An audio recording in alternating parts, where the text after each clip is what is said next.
бам, я розумію, що в мене немає ніг, і все. І далі єдині думки – це про те, щоб біль зупинився. Я вже думав, що я поїду дахом, якщо чесно, бо це нереально терпіти. Мені не впадло сісти, типу, коли мені уступили місце в метро, тому що я розумію, що людина це зробила через якусь внутрішню повагу. Та й, в принципі, паралельно там існує зовсім інше життя. А я з 72-ї, а я з 80-ки, а я був під Авдіївкою, а ти не був, і оце все. А тут просто цивільний, типу. Потрібно абсолютно тотально закенселити всі російські твори, всі виступи. У Львові Садовий запросив на каву, в Києві Кличко просто подзвонив. Не ведіться, він всіх запрошує на каву.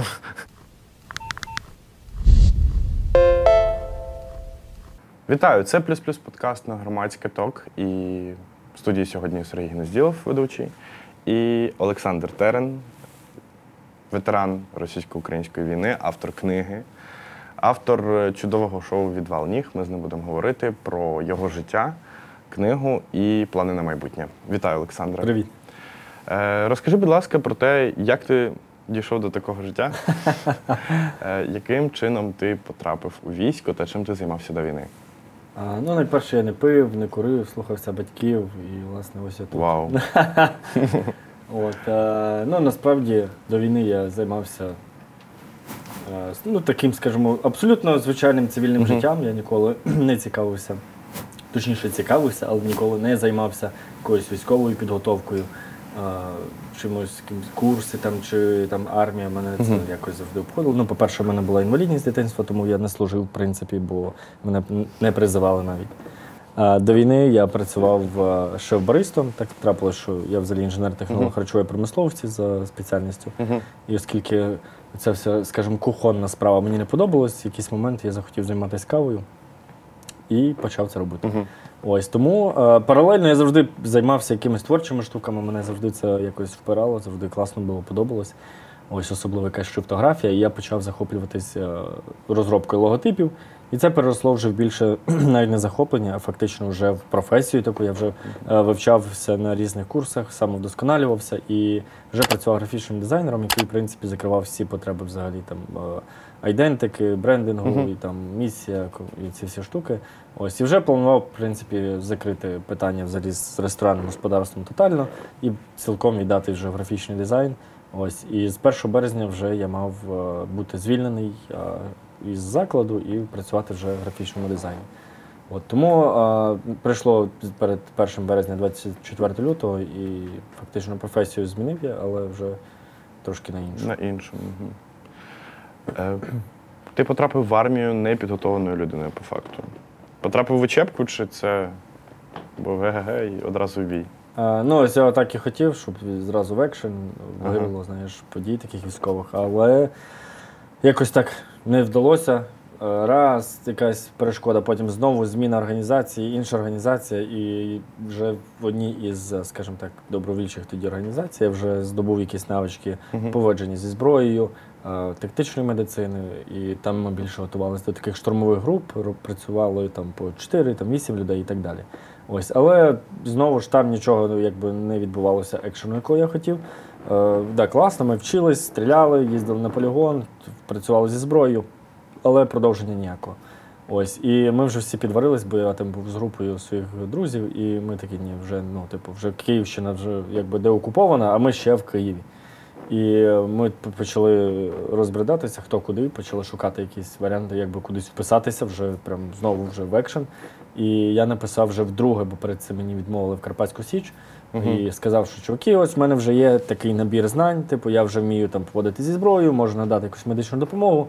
І вони такі, окей, все, можеш приїжджати. І я приїхав і фактично з 5 травня, ще тоді було ДФТГ, підписав ці всі ДФТГшні контракти, і все, і 5-го ми вже виїхали навіть з Києва. Десь я прийшов 3-го, і 5-го вже поїхали на Харківщину. Як трапилось те, що назавжди змінило твоє життя? Я про поранення, про відвал ніг. Так. Як це трапилось? І найважливіше, що для мене, що я сам хотів тебе спитати, як ти проживав це? От ти розумієш, що в тебе їх вже нема, так? І от перші, напевно, декілька днів, твої думки, як далі жити це, чи може щось інше? Поранення я отримав 24 серпня 2022 року. І це було, я був командиром мінометного розрахунку, працювала з міномета, і це було дуже дивно, тому що в той день, та й попередній день, коли ми працювали, в те село, де ми були єдина група в тому селі, яка працювала звідти. Тобто взагалі більше нікого там не було. І туди нічого не прилітало. Ні перед тим, фактично навіть після того туди нічого не прилітало. І єдиний раз, коли прилетіло, це прилетіло в окоп, в якому я лежав. І це до цих пір невідомо, що це, бо я з ким хто ще живий запитував, і якось ніхто не може дати відповідь, бо це просто якось так неочікувано сталося. І, ну, коротше, дуже дивні обставини, збіг обставин різний. Ось тому так прилетіло. Я розумію, що це дуже такий, знаєш, скажений біль, і прям не знаю, чи не можна знайти якісь описові слова, як би пояснити цей біль.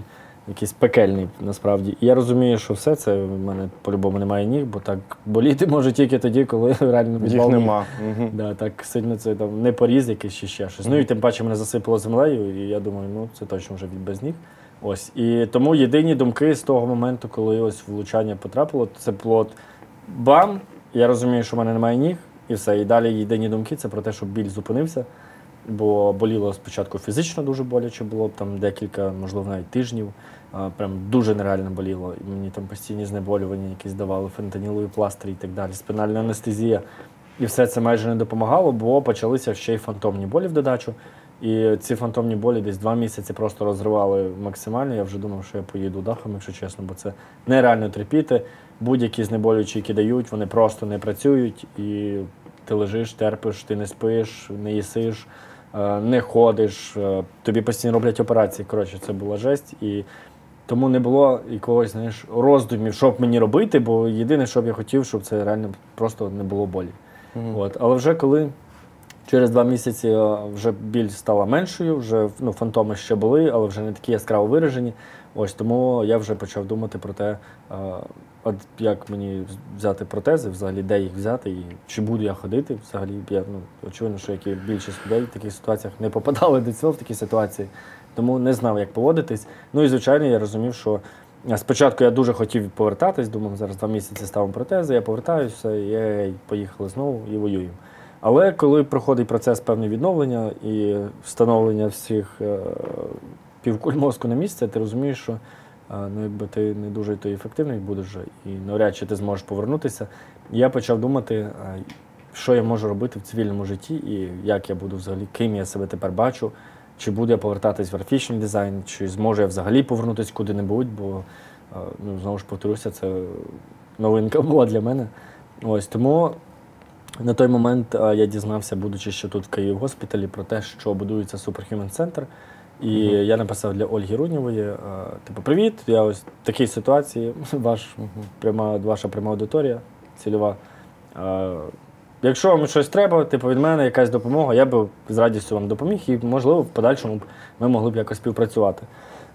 Ось, я, чесно, не дуже сподівався на якусь відповідь, але вона мені відповіла, і ми, так, знаєш, почали дружити, зав'язалась дружба. І, ясно, на той момент ще тільки планувалось відкриття, але я вже активно з ними дружив, брав участь в якихось там обговореннях. Ось, в подальшому, звичайно, ми вже говорили про співпрацю, але на той момент вже, скажімо, ні я себе там не бачив в тому амплуа, ні фактично вони не могли дати мені якусь таку пропозицію, яка б, скажімо, задовольнила мене і їх в цілому. Тому зараз ми просто дружимо, ось, але життя, ну і завдяки їм, зокрема, теж, скажімо, набрало нових якихось фарб і, в принципі, нового руху.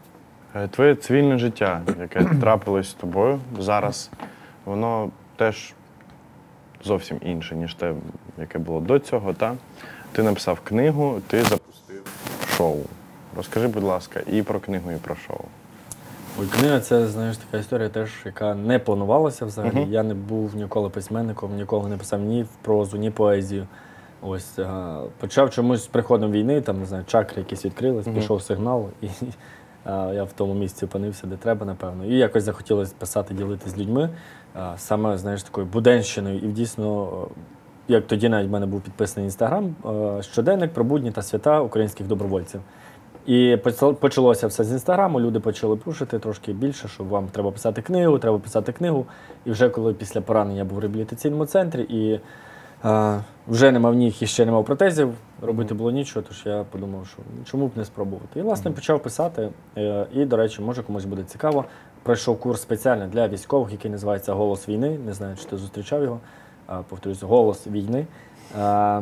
Це курс виключно для військових, там дуже потужні лектори, куратори. Любко Дереш в мене був, Оксана Забушко читав лекцію, Андрухович, тому типу, це прямо рівень. Ось я пройшов ці курси, це дало мені новий виток якогось розвитку саме в письменництві. І я вже почав трошки по-іншому дивитись, і власне почав. І в дійсності там в книзі немає якогось екшену, немає героїчних якихось супер там вчинків, вау, там знаєш, там ноги відлітають, руки, танк взривається. Такого немає, а в дійсності є речі абсолютно банальні, буденні. Що ми їли, як ми прокидались, що я бачив, коти, собаки, там турніри по шашках, нарди, коротше, які, знаєш, такі речі, про які ніхто не розповідає. Тому що зазвичай, коли близькі пишуть для військових, не знаю, чи ти так відповідаєш, як справи, всі відповідають «все ок» або «все добре». І людина така, блін, а як же ж вони там живуть, за цим все добре, там що ж, можливо, він там бідний, бідолаха, не їсть, не спить, такий в грязі весь, там в окопі. А чувак собі, знаєш, там нарди кидає цілий день, чай п'є, там, бо сьогодні вихідний. І, типу, йому все добре, типу. Але люди не розуміють цього і починають собі там накрути якісь. Тому хотілося більше розкрити ось таку буденщину дійсно війни, дати ось цього закулісся, за яким заховано ось це все добре, і дати людям більшого такого доторкнутися до війни. І вчора мені, до речі, відгук від ще одного там хлопця, який прочитав книгу, що мені теж надважливо, бо я не писав лише, знаєш, для виключно там аудиторії, ну, переважно жіночої, яка чекає своїх чоловіків, бо, звичайно, що вони мають більше знати про це. Писав і для чоловіків, які знаходяться тут, і, знаєш, на такому роздоріжжі, чи служити, чи не служити. Бо ж ми подивимося TikTok, Instagram, там же все реально взривається, війна нон-стоп, взагалі не спиняється ні на якому участку фронту, все горить, все палає. Але ось він вчора говорить, клас, завдяки цій книзі я прочитав, і я зрозумів, що це типу, не так страшно.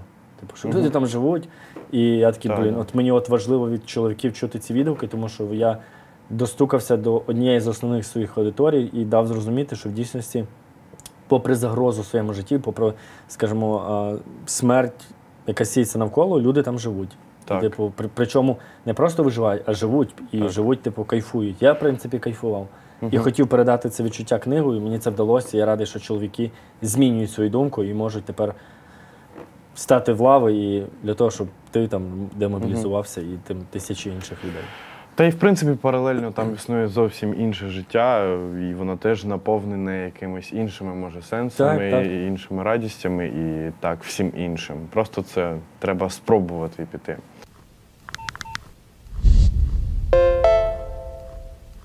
Плюс-плюс подкаст збирає на FPV-дрони для 56-ї Маріупольської бригади, бійцем якої я є. Не забувай донатити, бо цим ти наближаєш нашу перемогу.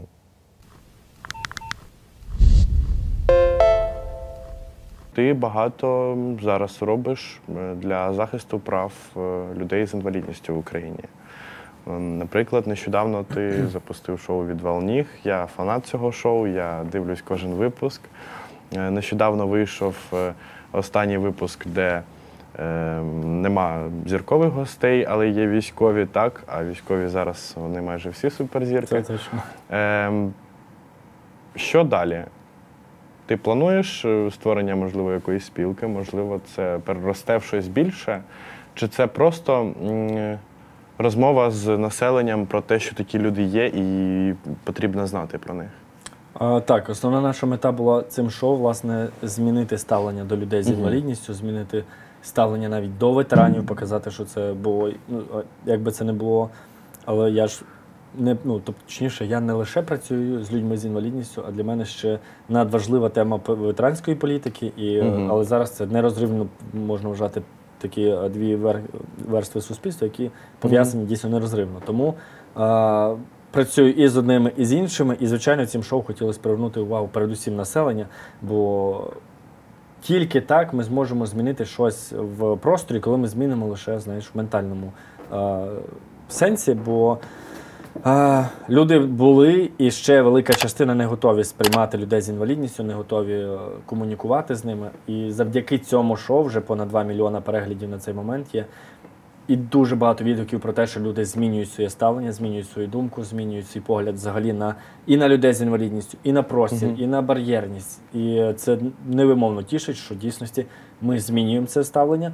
І я сподіваюся, і так і є для багатьох, що це стає якимось каталізатором для, власне, створення тих же громадських організацій на якихось місцевих рівнях, для того, щоб, власне, пушити місцеву владу, тому що всі ми знаємо, що у нас децентралізація влади, і тому, да, звичайно, з великого, там, з Києва, коли там говорять там, офіс, то, звичайно, будуть прислухатись, але все ж міська влада на місцях може більше зробити і якісніше, ну, скажімо, в своїх межах компетенції. Так, так. Ну, облаштувати цей простір. Під кнутом так, там, з так. офісу.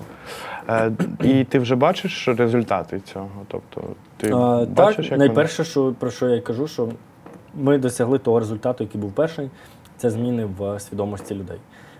І, звичайно, це все такі хороші, побічні, скажімо, зміни. Це, власне, вже зміни в просторі, в облаштуванні безбар'єрного простору.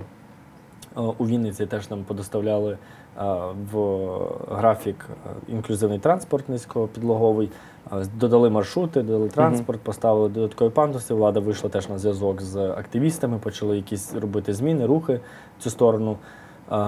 У Львові Садовий запросив на каву.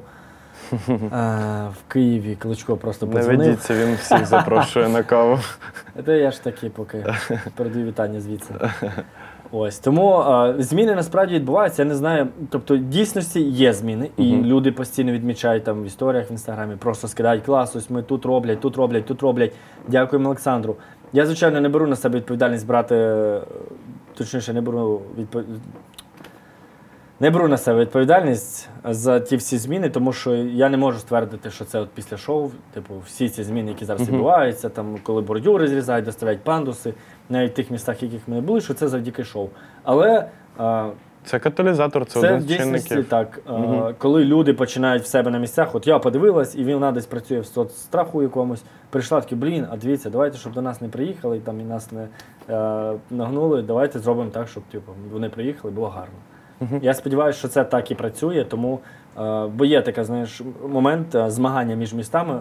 Ой, а в нас там місто, а до нас взагалі не приїжджають. Ой, а в нас почали робити, і вони потім міста такі, типу, а в кого краще. І завдяки ось цим змаганням ми можемо вийти хоча б на рівень якоїсь доступності. Плюс-плюс в подкасті ми багато говоримо про культуру, а ти, в принципі, людина культури, багато їздиш світом, бачиш наочно, що таке культурна дипломатія. Але пройшло 2 роки повномасштабного вторгнення, і можна констатувати, що та культура кенселінгу всього російського, яка була там 2 роки назад, якої ми, українці, спромоглись там з 2014 року, вона поступово відходить на задній план. І навіть серед наших людей, які їздять туди за кордон, є такі, які пропагують зараз російське по факту, тягнуть, використовуючи своє положення, українство своє, тягнуть цей російський дискурс туди, в західну цивілізацію. Так, це є таке, це велика проблема. Що ти скажеш про це взагалі в цілому? Це величезна проблема, тому що є люди, які, ну, умовно, як я, тому що я не знаю там конкретних осіб, то був Василь Байдак, які їдуть пропагувати якусь ідею українськості, тобто там постійно говорять про питання донатів, як на прикладі Василя.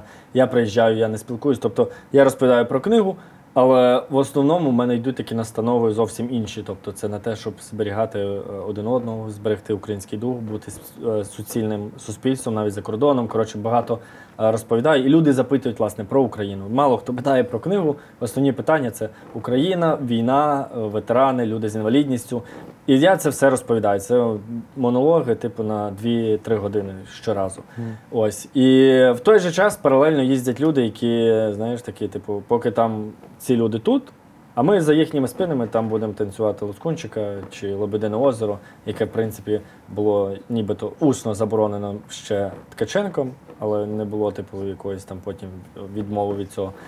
Тобто одні люди продовжують бути під забороною, які не можуть танцювати нічого, скажімо, з Чайковського, а інші люди вивішують просто український прапор під Чайковського і, типу, собі нормально комерційну історію пропагують.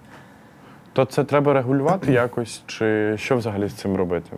Звичайно, звичайно. Якщо є тотальна відмова від всього російського типу, і ми себе уявляємо і позиціонуємо як українське суспільство, суспільство, яке говорить про українську культуру, не про культуру Росії, не про культуру там Іспанії. Тим паче, ну, це культура, це культурна боротьба передусім. Тобто війна взагалі це все, знаєш, я думаю, тобі краще знати, все починається з таких культурних моментів, так і розпочалося в нас. Тому нам треба просто викорінити максимально, щоб поруч з українським навіть там якогось суфіксу, префіксу «рос» ніколи не стояло. І через людей, таких як там, не знаю, ось Олександр Стоянов, який їздить своїм Київ Гранд Балет і показує ці вистави, куди вони мене теж запрошували заради піару, то ми не можемо забрати повністю цей приставку «Рос», і люди із-за кордоном, іноземці, далі асоціюють Україну з Росією, і такі, а чого ж ви воюєте? Ви ж братній народ, це ж Чайковський, це ж не Україна. Це ж Київ, Чайковський, це ж, виходить, ви ж брати, а чого війна? Ось, тому потрібно абсолютно тотально закенселити всі російські твори, всі виступи. Тобто, нас зараз надзвичайно багато українських талановитих людей, які пропагують тотально українську культуру на всіх сферах. Музика, кіно, театри, мур той самий. Це ж взагалі, це просто розрив шаблонів зараз і таке, знаєш, відновлення того. Це відродження, типу. Це прям, я був на виставі і прям наповнився максимально тим прожитими історіями. Тому ось такі вистави треба возити за кордон, перекладати, показувати іноземцям, щоб вони відкривали свої очі і розуміли, що Україна – це Україна, це Укр, і ніяка точно не Рос. Останнім часом багато говорять про майбутню твою участь в шоу «Холостяк» на СТБ.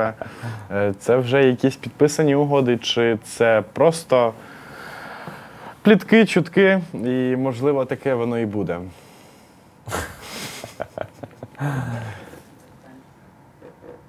Не анонсуємо нічого. Блін. Так, тоді я останнє задаю, да? Тут вирізаємо.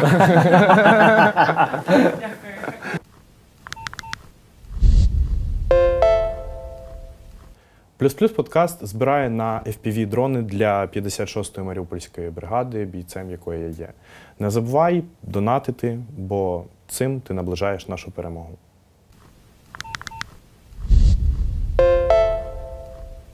В нашому суспільстві через тривалу війну, яка тривала 8 років, потім ще 2 роки повномасштабного вторгнення, росте та поглиблюється по факту прірва між цивільним населенням і людьми, які перестали бути цивільними, прийшли на війну. Війна їх, звісно ж, змінила, якось трансформувала.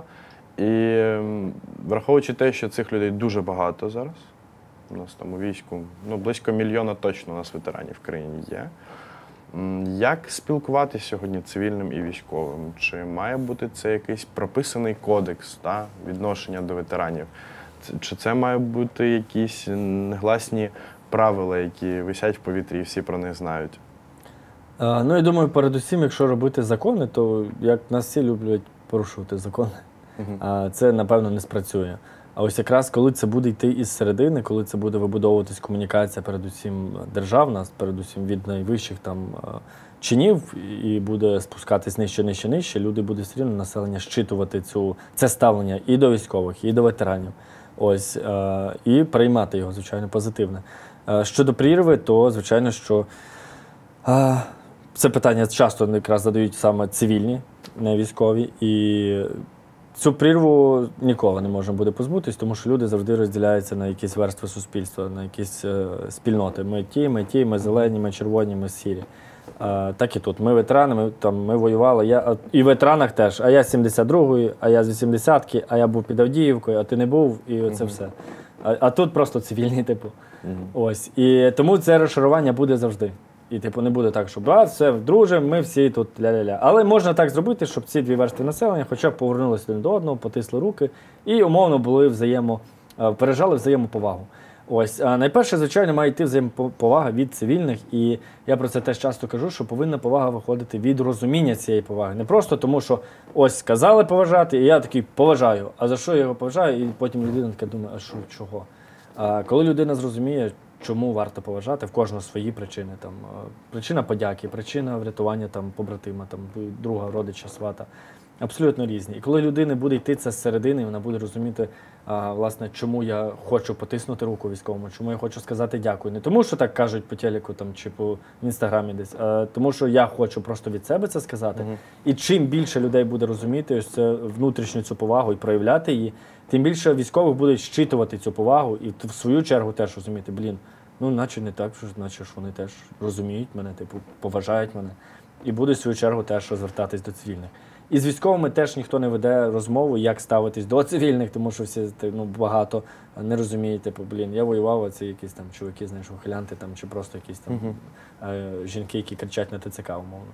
І тут теж треба розуміти, бо я чую багато випадків, коли жаліються люди, що ось там я їду в метро, бачу людину на протезі, очевидно, що це ветеран там, чи в формі навіть, я уступаю місце, і йому там, а мені кажуть, там, я що, там, інвалід, там, чи я постою, там, знаєш, в грубій формі відмовляють, інколи посилають, навіть, знаєш, там, лайкою, і люди такі, я ж допомогти хотів, а що робити? Типу? І тепер вона не допоможе нікому, тепер вона не буде комусь пропонувати свою допомогу, тому що її вже послали раз, і при всіх, і типу, я не хочу це знову.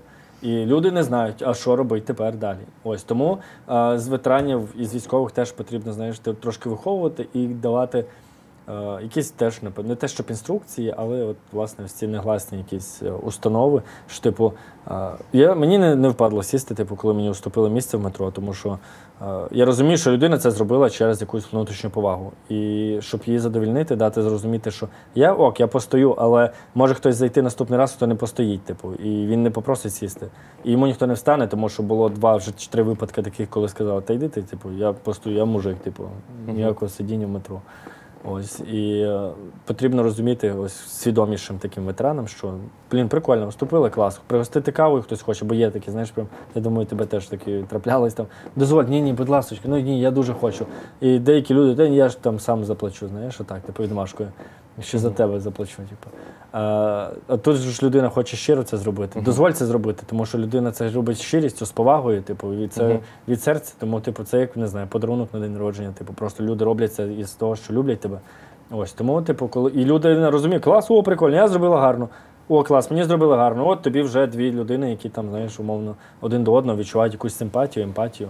І чим більше таких людей буде, тим більше будуть, знаєш, хоча б якийсь місточок буде будуватися на цій прірві. І, власне, ось ці негласні правила допоможуть ці містки збудувати швидше. Часто, не так вже й часто, але трапляються в тіктоці відео. Тікток, вважаю, скоро все ж таки заборонять нас, і ми трішки від нього відпочинемо. Трапляються відео, де, наприклад, в Києві відбувається похоронна процесія. І загиблого героя, який повернувся додому на щиті, якого б мали б там всі пропустити, якось все ж таки стати, не бігти кудись, не перебігати перед цією процесією дорогу на червоне світло. Мати якусь елементарну повагу і хвилину часу, щоб ця похоронна процесія пройшла там по центру Києва чи проїхала. І чомусь цього все ж таки нема. Навіть зараз, на 2-му році повномасштабного вторгнення, коли ми поховали дуже багато хлопців та дівчат, які боронили Україну.